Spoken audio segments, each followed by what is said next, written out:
staying here. Yeah.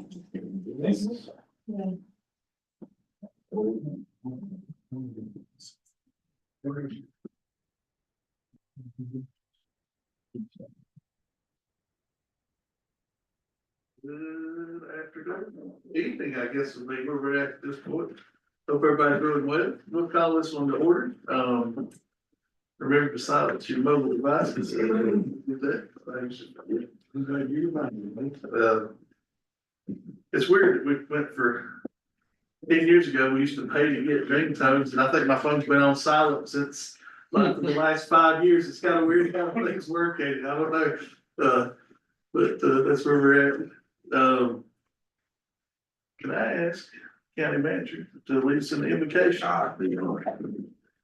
It's about, dear Lord, thank you so very much for your many prayers, Lord.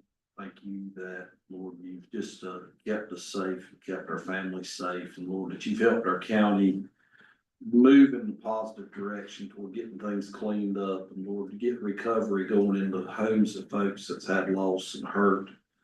Lord, I just pray you continue to guide this board as they make decisions for the good of our citizens, Lord. Just give them the mindset to rightly divide and the wisdom, Lord, as they take on this challenge, Lord. We're in a storm that will have impacts for years, Lord. And I know this board, Lord, I see them from my eyes that they're working hard to try to do the right thing when they make decisions. I pray that you bless them and bless their decisions. Lord, I pray you bless Mitchell County.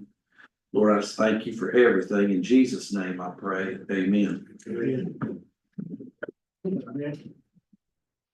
Our county attorney, this is the pledge of allegiance. Attention, salute, pledge. I pledge allegiance to the flag of the United States of America and to the republic for which it stands, one nation, under God, indivisible, with liberty and justice for all.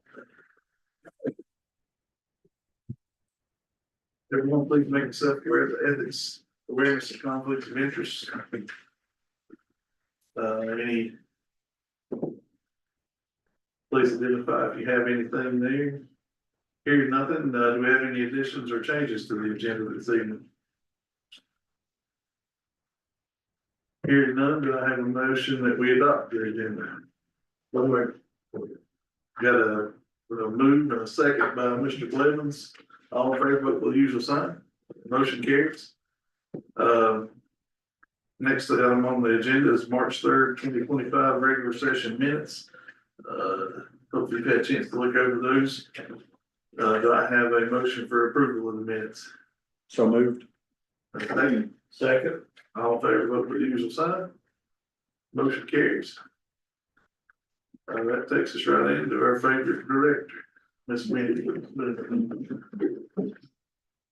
evening. Good evening.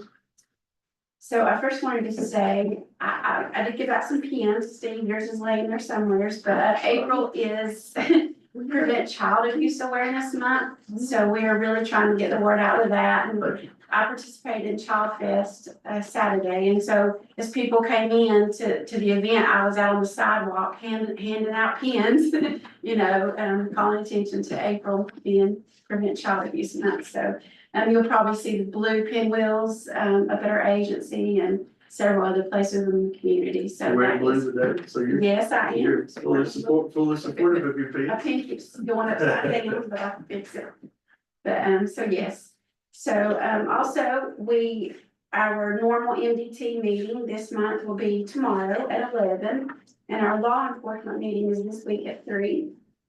And still working on that school training. I know I gave you an update of that last month. I emailed, Colby today again, you know, just trying to nail that down. So as soon as I get that, I will let everybody know, just so you're in the loop. And also, I want to let everyone know that I am also participating in that long-term recovery group.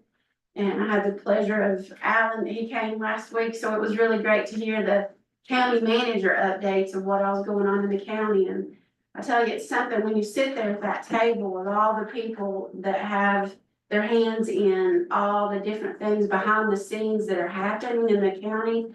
It's truly amazing to sit there and listen. It's like, if you're just a community member going about your day, you really I mean, we all see things, but when you sit at that table and hear the day-to-day things that are happening, it's truly amazing. So yes. I think there's some good things happening, so I'm very proud to be a part of that team. And there's a case management component of that group, and I'm a part of that, so it kind of bridges the two worlds together at times, so appreciate that. Also, I just kind of want to let you know that Medicaid, I kind of gave you an update on that before. Also, they're involved in a huge RETA audit, which is these massive audits that they do. And this audit has been going on since January. It's from April last year to January this year, so each month they've been pulling 20 cases. And so, we're wrapping that up, we're in the last month, and, as of today, on the 7th, we are in compliance rate of 98.8%, and that's huge, because this is during the hurricane and everything. And this is a massive audit that they do with every DSS.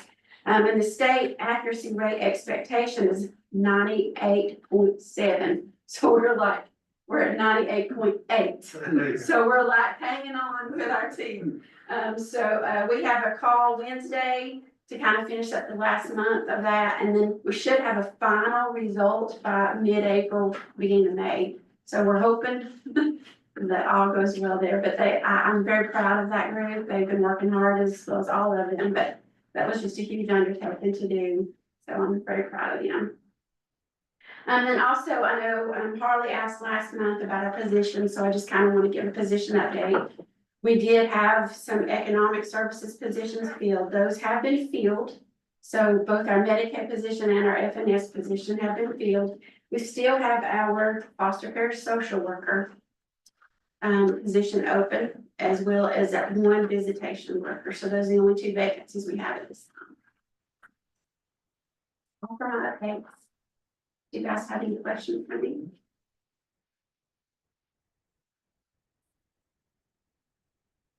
So do I understand correctly, at 98.8%, you're number one in the state? I would like to say that. As I of don't know if I today, can yet, yeah, as of today, we're As at of least today, in the it's, top 10, I would feel. 20 minutes to 6. Yeah, so I'm very proud of my team. Should be. Should be. Thank you. Thanks, Lynn. Thank you. Thank you. Mr. Shaw? Good evening. Point out some highlights from this month, nothing major, but we're at 31 kids in custody. And we have 5 kids that are cleared for adoption. We've moved from 21 kids in basic foster care down to 13. Some of that is due to the fact that we have 6 kids on trial home placement, which means the parents have completed their case plans. And to the point that the kids can be placed back in the home, and so they're back in the home under a trial placement, to make sure that is going well for us to be able to close the case. So we have basically 6 kids on track to be closed. Hopefully in the next 30 to 60 days, those kids will be closed out and be reunified with their parents after all the hard work their parents did. So that's huge. We did have 2 kids that bumped up in level care. So we have 2 kids that increased into a level 3 placement. Sometimes we have kids that are struggling, so we have to increase their care a little bit. And we've had 2 situations that in that. We have 3 families still in the licensing process. And going through the licensing for foster care for Mitchell County DSS. On the second page, going over the calls, we had 21 calls last month for March, which is up from 13 and 14 in January and February. So we've seen an increase in that. Out of those 21 calls, 12 of those were accepted. Those calls were accepted and investigation and assessments were completed. And at the end of the month, we had a total of 15 families that we had open in assessments and investigations. We currently have 6 families in-home services. That's up doubled since the February report. So we went from 3 to 6 families in-home services. And so that's CPS information. For APS, we had 9 calls in March. 4 of those were accepted for assessments. And then we also had 3 of those 9 were service intake, which means we provided some assistance in some level. They weren't open for assessment, but we assisted either the individual calling or the family that was calling.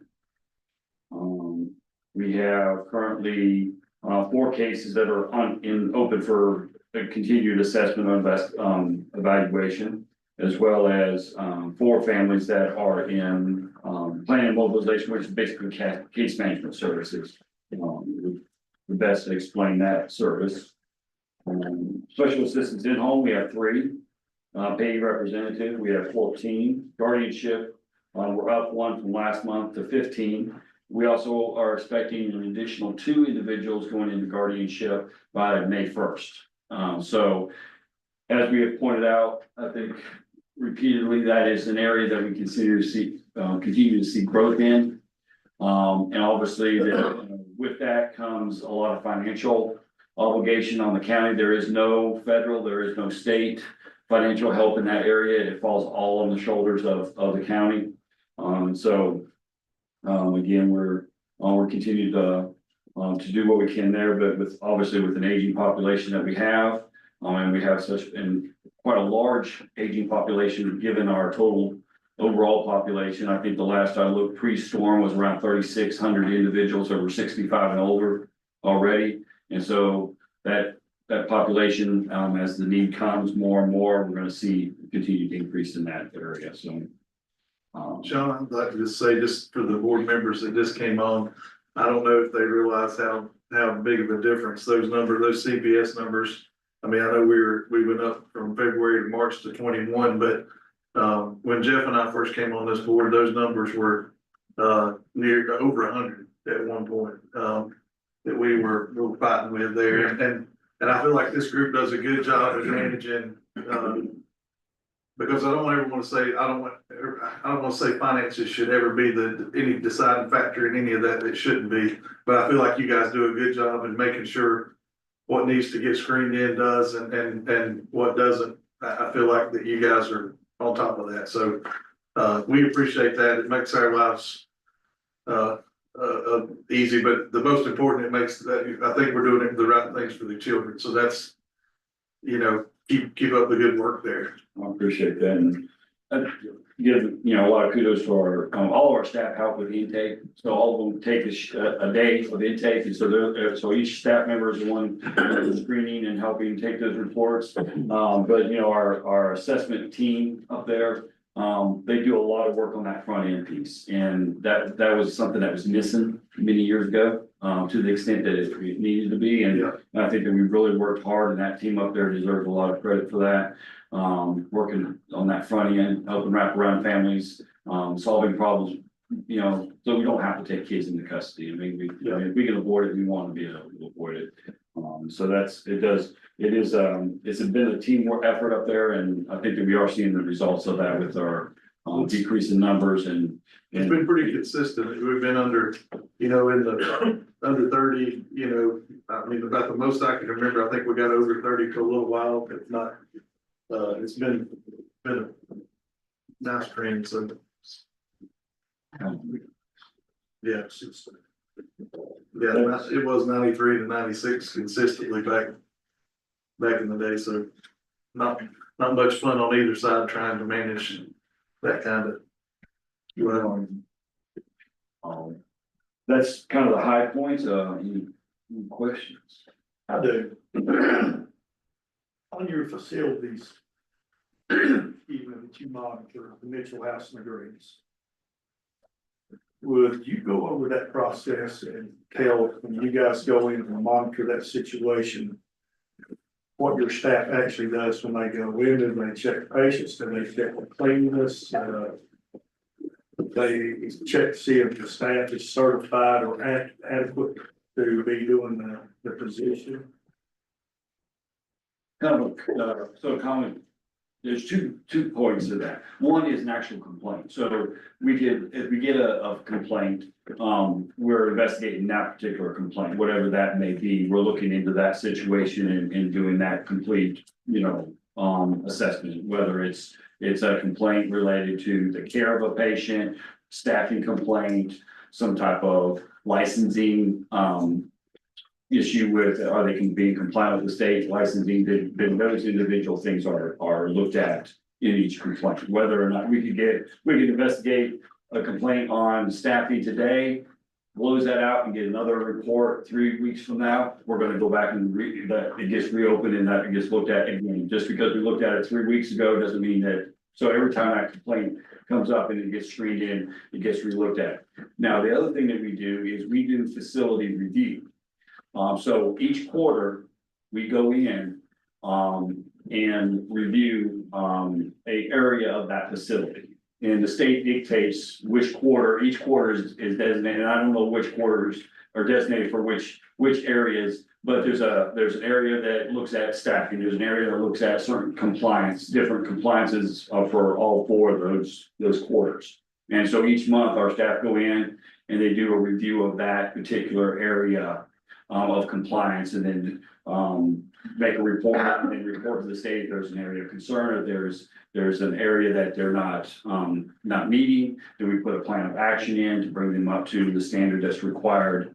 If we have to help us, bring the state in to help us with that area, we do that as well. So that's how we work it from our level. If that answers your question. It does, and just looking at this, I guess adult home, especially it's number of facility complaints, so apparently you had 2, So yes, sir, we had, and you still have 2 that are open. right, those two are still open. They came in in March, and those 2 are still open. They take some time. It's not one of those things where you go in one day, look at it and close it out the next day. It's a process, so it does take some time to go through that. And what is the point, or what is the process when we notify the state of North Carolina if there's been a complaint made and it's a case that needs to be investigated? Does the state come in, or do you go back and reinvestigate that, or how do you do that? So if it's. Sometimes the state will come in and help with an assessment of a situation. And sometimes it just falls on us as the county responsibility, and then we just turn in that report. And if there's, again, it really depends on what the situation is and what actions have to take place. But we have to basically submit our findings to the state, they review them. Again, if there's a situation where we feel like we need some additional assistance, we can call them in to help us with that process. When you receive a complaint, what's the turnaround time that you investigate a facility? Is it the same days? It's been 24 hours or 48 hours? I don't have a difficult time answering that question right off, because I cannot recall to give you a very specific answer on that. I know that it's pretty immediate. And so I can't remember off the top of my head if it depends on what the complaint is, if it requires a faster turnaround than other complaints. But it's one of those things, it's not like a complaint comes in today and all next week we get back out there. Usually it's pretty immediate. Thank you. Yes, sir. Good evening. So we're 9 months in this year in expenses, at the end of March. So we're still cracking pretty good on our fiscal end at 75%. We should be at 75%, excuse me. We are at 71% in costs.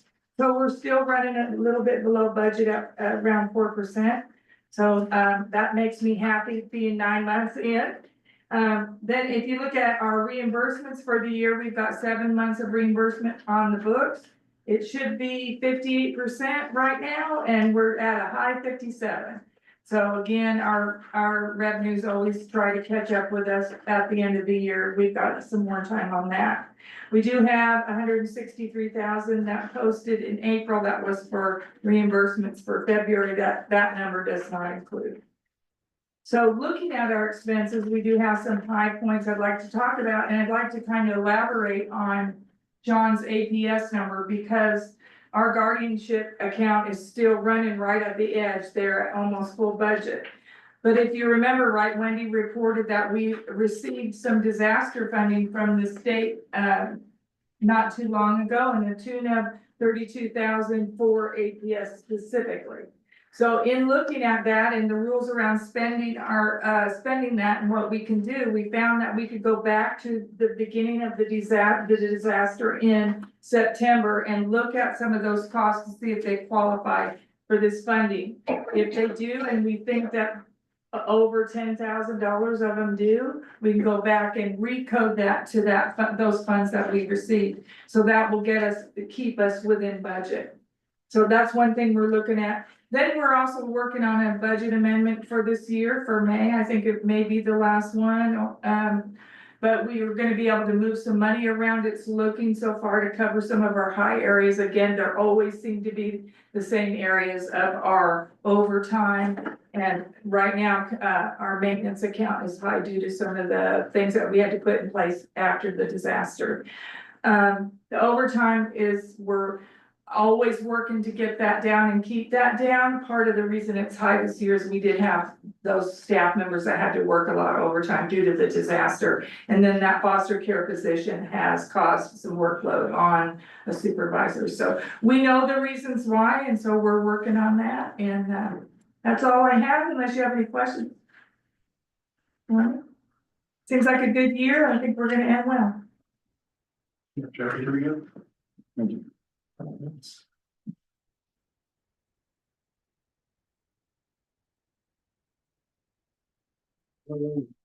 Next on the agenda this evening is board comments, Commissioner Blevins, any comments? Thank you again for the efficiency that you do and the transparency that you report to us every second Monday of the month. It means a lot, helps me understand a lot with everything that y'all have spread out for us and you give us each month. Thank you for that. Commissioner Mark? You're doing some good things, it's obvious. The school thing is the biggest for me, to be honest with you. The 98.8% is the standard you set, so you know what you gotta reach every year. Good job, guys. Commissioner Ellis? Just reiterate what Jeff said, congratulations on the 98%, 98, almost 99. Also, I had heard back in the day rumors about the volume, the numbers, and I appreciate, everybody from DSS and their hard work, and then Steve and Jeff confirming that the numbers are down significantly, and y'all are to be thankful and recognized. Thank y'all. Yeah, as far, I got one little question before, we close up here. For the onboarding for all these new employees, so I know we had one that started in end of December, 1st of January, and then we've got these two new now. Do we have a prescribed like onboarding for them that they go through, that they're checking all the boxes, and this is to just like a, I don't know, like I'm saying a checklist that goes through everything that they need to. Yes, and each unit, of course, is gonna be different, right? Because you have economic services and they're gonna have their things, but as far as just general county employees onboarding, yes. So they meet with Tammy for an onboarding, and then they'll come down here and meet with Linda for onboarding, as well as a drug screen. Good. And then, and like and even going a little further than that, so like, as they go into this job.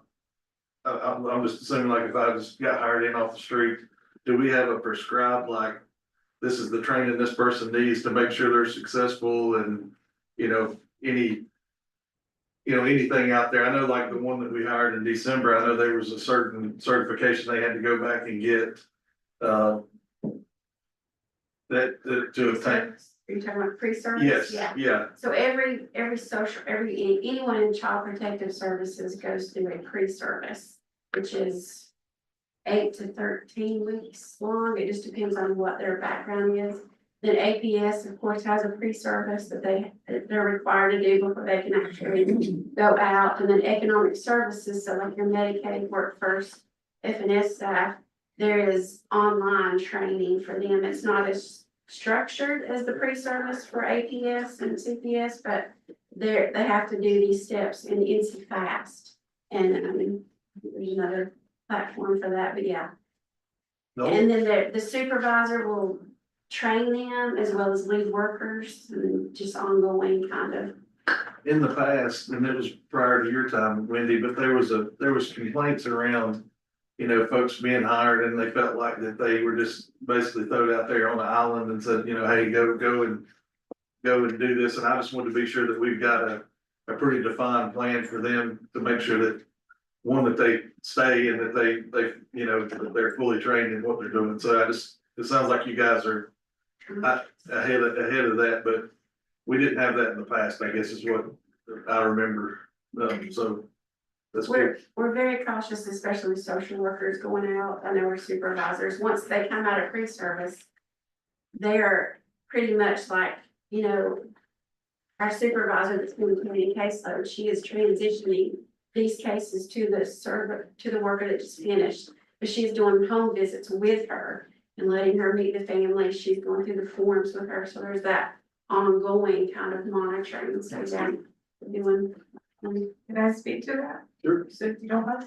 So for income maintenance, I can tell you that when I came on and begin, you know, the almost entry level. And I worked my way up and came through income maintenance, and I know what you're talking about. But the state itself also since that time has required certifications as they go through income maintenance. You have to be certified in taking an application, then you have to get their certification levels in your program. Sure. So we of course are watching over it, but the state also has implemented better training modules for that end of that side of it. I can't think of nothing worse than having to take a job and just feeling like you don't have a clue what you're doing other than what you think you're supposed to do, and that's good to know. And, oh, yes, sir. I just want, to follow up on Commissioner Hardy's, question about the timeframes in facility complaints. So there's immediate 24 and then 14 days. So if it's obviously something to deal with safety, it's gonna be immediate within that 24 hours. And then if it's probably something that it's more, related to, other areas, it'd be up to 14 days. And then we have 60 days that we have to turn that around. We have to have a report and the investigation done and turn back in within 60 days. Seems like a long time. Just because it's 60 days doesn't mean we have to take 60 days to do it. So. Thank you. And I'm assuming that's just prescribed by the states. Yeah, that's state guidelines. Good deal. Well, thank you guys. Motion to adjourn. So move. Second. No debate. Meeting adjourned.